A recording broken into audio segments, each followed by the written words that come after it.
চট্টগ্রাম 30শে মে 1981 রাতের চতুর্থ প্রহর। ঘড়ির কাঁটায় 2:30। রাষ্ট্রপতি জিয়াউর রহমানের এক কর্মব্যস্ত শুক্রবার সবে শনিবারে গড়িয়েছে মাত্র কয়েক ঘন্টা আগে।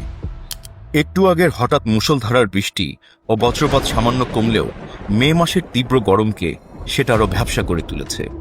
প্রচণ্ড বৃষ্টির মাঝেই কালুরঘাট ব্রিজের কাছে লেফটেন্যান্ট কর্নেল দেলোয়ারের বাসায় বাংলাদেশের ইতিহাসের গতিধারা বদলে দেওয়ার ষড়যন্ত্রের সভায় যোগ দিয়েছে চট্টগ্রাম সেনানিবাস থেকে আসা কয়েকজন মাঝারি সেনা কর্মকর্তা। সকালেই রাঙামাটি থেকে আসা লেফটেন্যান্ট কর্নেল মতিউর রহমান ষড়যন্ত্র বাস্তবায়নের কৌশল বর্ণনা করছে। 3টি পৃথক দলে বিভক্ত হয়ে সার্কিট হাউস আক্রমণের দায়িত্ব বন্টনের নির্দেশনা দেয়া হলো। সারা দেশের মতো চট্টগ্রাম শহরও সেদিন গভীর নিদ্রায় আচ্ছন্ন। রাষ্ট্রপতি জিয়াউর রহমান সে রাতে চট্টগ্রাম সার্কিট হাউসের ভিআইপি কক্ষে তাহাজ্জুদ শেষ করে ফজরের আজানের প্রতীক্ষায়, পরিধানে সাদা পাঞ্জাবি পাজামা। এমনই সময় হঠাৎ করেই প্রেসিডেন্টের শয়নকক্ষের চারপাশ কাঁপিয়ে বিকট বিস্ফোরণের শব্দ হয়। লেফটেন্যান্ট কর্নেল ফজলে হাসানের নিক্ষিপ্ত দুটো রকেট শেল লক্ষ্যভ্রষ্ট হয়ে সার্কিট হাউসের দোতলায় রাষ্ট্রপতির শয়নকক্ষের নিচের কার্নিশের একটা অংশ গুড়িয়ে দিয়েছে। ঘটনা কি তা দেখতে দরজা খুলে সিঁড়ির দিকে এগোতেই সিঁড়ি দিয়ে দ্রুত গতিতে উঠে আসা একদল সেনার মুখোমুখি হন প্রেসিডেন্ট। প্রায় অরক্ষিত সার্কিট হাউসের দোতলায় বিনা বাধায় উঠে আসে প্রথম দল, যার নেতৃত্ব দিচ্ছিলেন ক্যাপ্টেন মোসলেউদ্দিন। আমাদের সাথে যেতে হবে স্যার। মোসলেউদ্দিনের কথাগুলো পুরোপুরি শেষ হওয়ার আগেই তৃতীয় দলটি উপস্থিত হয়। কেউ কিছু বুঝে ওঠার আগেই দ্বিতীয় দলের সামনে থাকা আকণ্ঠ মদের নেশায় টলায়মান অপ্রকৃতিস্থ লেফটেন্যান্ট কর্নেল মতিউরের সাবমেশিন গানের বুলেটের আঘাতে ঝাঁঝরা হয়ে যায় বাংলাদেশের স্বাধীনতার ঘোষকের শরীর। ঘাতক মতিউরের সাবমেশিন গানের বুলেট কেড়ে নেয় সারা বাংলাদেশের উন্নয়ন অগ্রগতির সকল স্বপ্ন। শুধু প্রেসিডেন্টের মাথা ও বুকে রেখে যায় 27টি নির্মম প্রাণঘাতী আঘাত। এমন আকস্মিক আক্রমণে হতভম্ব হয়ে পড়ে ঘাতক মতিউরের সঙ্গে আসা অন্য সৈনিকেরা। কিং কর্তব্য বিমূঢ় সেনাদল একরাশ অবিশ্বাস নিয়ে অতি দ্রুত নিচে নেমে গেল। এই ষড়যন্ত্রের পরিকল্পনায় প্রেসিডেন্টকে হত্যা করার কথা তো ছিল না। সিঁড়ির গোড়ায় পড়ে রইল রাষ্ট্রপতির নিথর দেহ।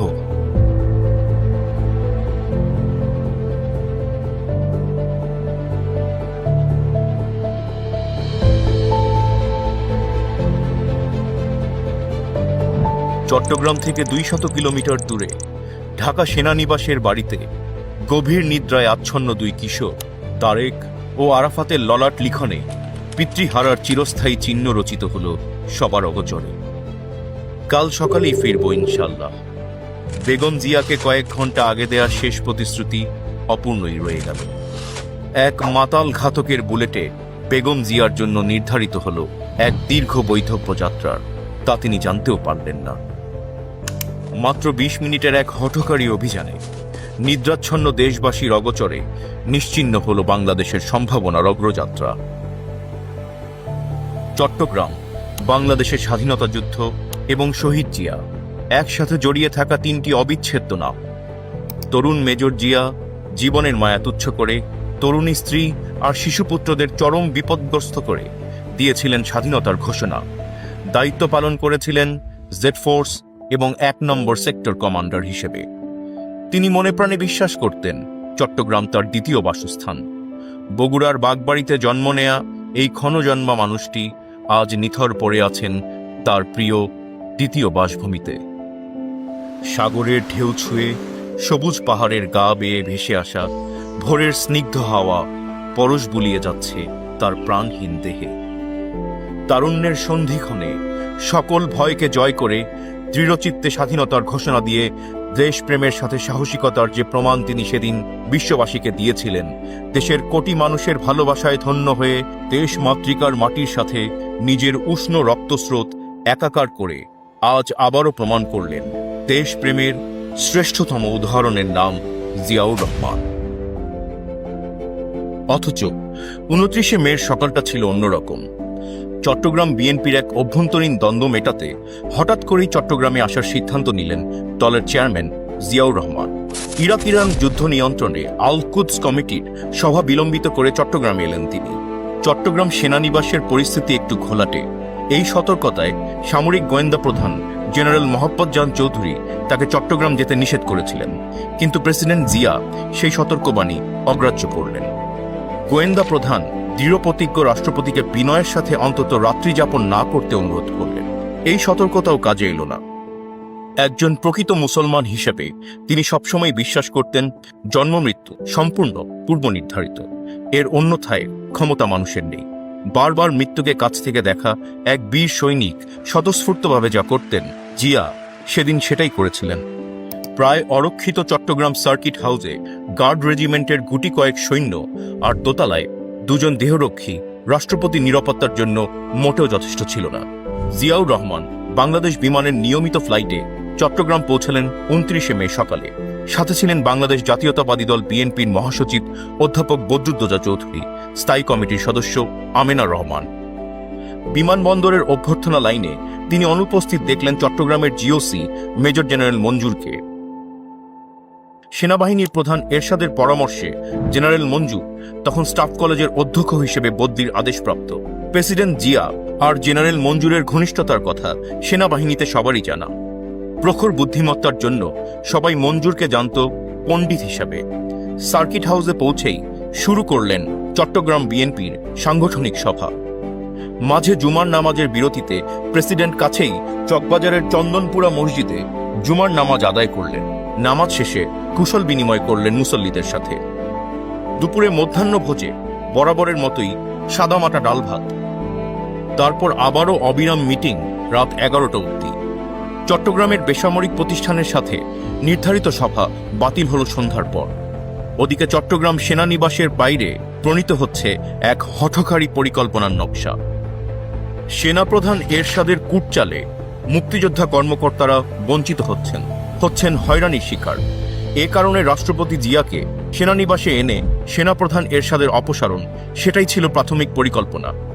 এই আপাত রক্তপাতহীন পরিকল্পনার সাথে সবার অজান্তে যুক্ত হল লেফটেন্যান্ট কর্নেল মতির মতো ভুল ধারণা প্রসূত ব্যক্তি প্রতিশোধের হঠকারী সিদ্ধান্ত। সেটা ষড়যন্ত্রে অন্য অংশগ্রহণকারীরা জানতেও পারল না। যুক্তরাষ্ট্রে উচ্চ সামরিক প্রশিক্ষণের জন্য তাকে বাদ দিয়ে কর্নেল শাখাওয়াতকে নির্বাচিত করার দায় রাষ্ট্রপতির উপরে চাপিয়ে সেনাপ্রধান এরশাদ কৌশলে লেফটেন্যান্ট কর্নেল মতিকে উত্তেজিত করেছিল অনেক আগে থেকেই।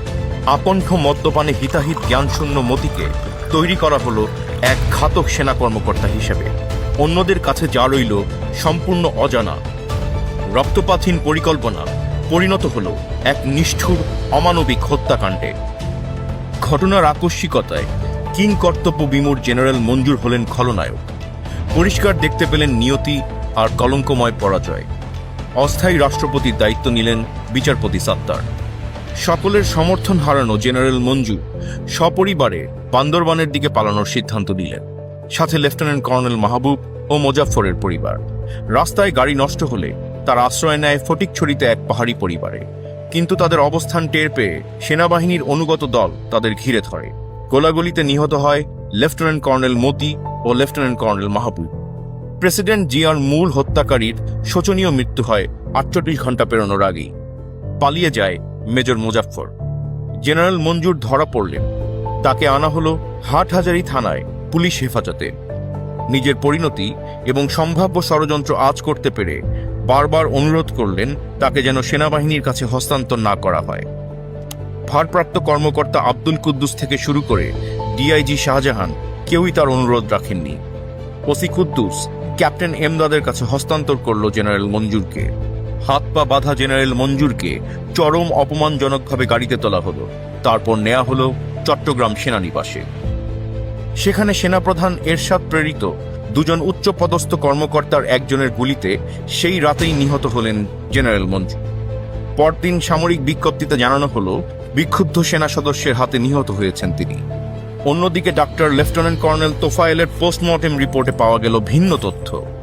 মঞ্জুরের মাথায় একটি মাত্র গুলি। তড়িঘড়ি করে দাফন করা হলো তাকে। জীবিত বা মৃত কোনো অবস্থাতেই তাকে ঢাকায় পাঠানো হলো না। রাষ্ট্রপতি জিয়া হত্যা রহস্য উদ্ঘাটনের অন্যতম সূত্র জেনারেল মঞ্জুরকে সরিয়ে দেয়া হলো পৃথিবী থেকে।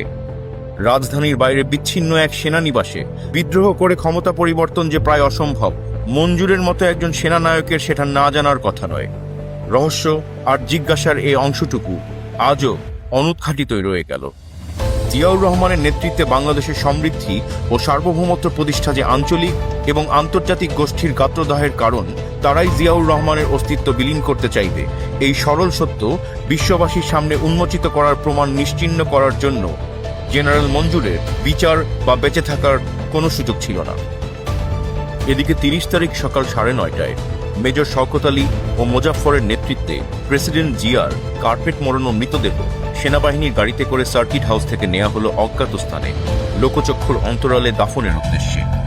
অসম্ভব জনপ্রিয় প্রেসিডেন্ট জিয়া হত্যাকাণ্ডের প্রতিক্রিয়ায় সম্ভাব্য জনরোষ এড়াতে সার্কিট হাউস থেকে ২২ মাইল দূরে রাঙ্গুনিয়ার পাহাড়ের ঢালে তড়িঘড়ি করে দায়সারাভাবে জানাজা করে তার মৃতদেহ অসম্মানজনক দাফনের নামে একরকম মাটি চাপা দেয়া হলো। বিদ্রোহের নামে সংগঠিত হঠকারী সেনা তৎপরতা থেমে গেল স্বাভাবিকভাবেই। ঘাতকের দল হয় ধরা পড়ল অনুগত সেনাবাহিনীর হাতে, নয়তো পালিয়ে গেল। পরিস্থিতি শান্ত হতেই ১ জুন সকালে প্রথমেই শুরু হলো শহীদ প্রেসিডেন্টের মৃতদেহের খোঁজ। কর্নেল হান্নান শাহের নেতৃত্বে সেনাবাহিনীর দল কিছুক্ষণের মধ্যেই রাঙ্গুনিয়ায় বাংলাদেশ টোবাকো কোম্পানির পেছনের পাহাড়ের ঢালের অগভীর গর্ত থেকে উদ্ধার করল রাষ্ট্রপতির মৃতদেহ। রাষ্ট্রপতির মৃতদেহ নেওয়া হলো চট্টগ্রাম সেনানিবাসে। মৃতদেহের ময়নাতদন্ত সম্পন্ন করলেন সেনাবাহিনীর প্যাথোলজি বিশেষজ্ঞ lieutenant colonel doctor Tofail Ahmed.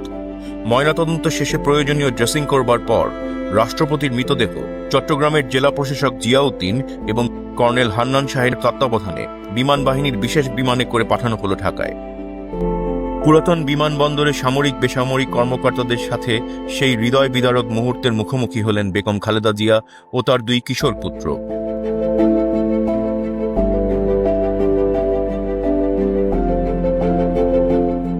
সামরিক অভিবাদনে শেষ বিদায় সম্পন্ন হল বিউগলের লাস্ট পোস্টে। মানিক মিয়া অ্যাভিনিউয়ে তখন লক্ষ লক্ষ শোকার্ত মানুষের প্রতীক্ষা, তাদের প্রিয় মানুষের জন্য ইতিহাসের বৃহত্তম জানাজায় অংশগ্রহণের আকাঙ্ক্ষায়। সে এক অবিস্মরণীয় শোকাবহ দৃশ্য। ঢাকা ও পার্শ্ববর্তী শহরের কোনো সক্ষম ব্যক্তি সেদিন ঘরে বসেছিল না।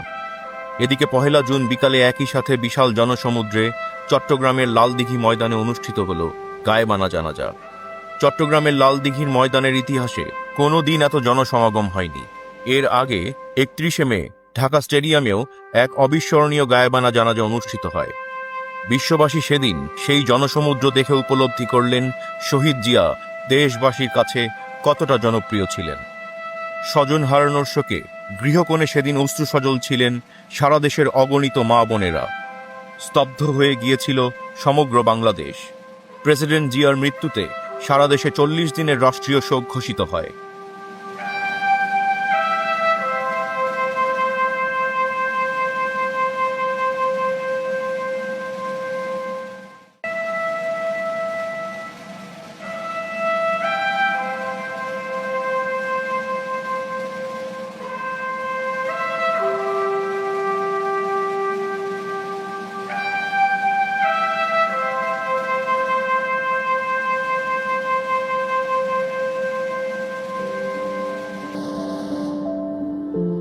জিয়া হত্যাকাণ্ডে কিছু সামরিক কর্মকর্তা অংশ নিলেও একজন সাধারণ সৈনিকও এই অপকর্মে অংশ নিতে রাজি হয়নি।